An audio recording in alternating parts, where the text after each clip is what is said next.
अमोल माटेले ने मुंबई के साकिनाका जिरमरी इलाके में मीठी नदी से जुड़े मुद्दों को लेकर सरकार और प्रशासन पर सवाल उठाए। राष्ट्रवादी कांग्रेस शरद चंद्र पवार गुट के प्रदेश प्रवक्ता और युवक मुंबई अध्यक्ष अमोल मातेले ने वीडियो बयान जारी कर कहा कि हर बारिश में इलाके के लोगों को जलभराव और गंदगी की समस्या का सामना करना पड़ता है, लेकिन स्थायी समाधान अब तक नहीं हो पाया है। उन्होंने आरोप लगाया कि मीठी नदी के सफाई और अतिक्रमण हटाने के दावे सिर्फ कागजों तक सीमित है। मातेले ने प्रशासन से जल्द प्रभावी कार्रवाई की मांग करते हुए कहा कि स्थानीय नागरिकों की सुरक्षा और सुविधाओं को प्राथमिकता दी जानी चाहिए। साथ ही उन्होंने क्षेत्रवासियों की समस्याओं को गंभीरता से लेने की अपील की। मी साकिनाका जरीमरी या ठिकाणी उभा आहे आणि आपण पाहताय ही मिठी नदी आहे।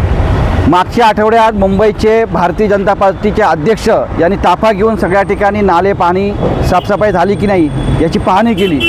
महापौर देखील दररोज दौरा करतात, पण कोणता दौरा करतात याचं काही आपल्याला माहिती नाही आहे। आज देखील मिठी नदी या ठिकाणी सगळं संपूर्ण सांडपाणी आहे, म्हणजे सगळ्या कंपन्यांचं सांडपाणी आहे। त्यात पूर्ण जलपर्णी वाढलेली आहे, कोणतीही नालसफाई झालेली नाही आहे किंवा नदी साफसफाई झालेली नाही आहे। त्याचबरोबर या मिठी नदीच्या किनाऱ्यावरती या ठिकाणी मातीचे ढिगारे टाकण्याचं काम चालू आहे। आज ही माती टाकून या ठिकाणी नदी बुजवण्याचं काम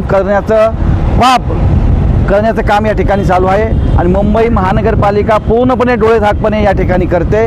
फक्त वरवरती नाले साफसफाई किंवा स्वच्छता झाली म्हणून सांगते, परंतु कुठेही नाले साफसफाई झालेली नाही आहे। मिठी नदी एवढी स्वच्छ असली पाहिजे, पण ती देखील साफसफाई झालेली नाही आहे। उलट या ठिकाणी मातीचे ढिगारे टाकून नदी तुंबवण्याचं काम करतात आणि याच ठिकाणी अशा प्रकारे पुढच्या 15-20 दिवसात जर पाऊस पडला तर मुंबई महानगरपालिका सांगेल की अतिरिक्त पाऊस पडला आणि नदी तुंबली आणि नागरिकांच्या घरामध्ये पाणी शिरलं, अशा पद्धतीचा महानगरपालिकेचा कारभार आहे। आपण जर पाहताय की नदी आता काही दिवसामध्ये या ठिकाणी बुजवली जाईल।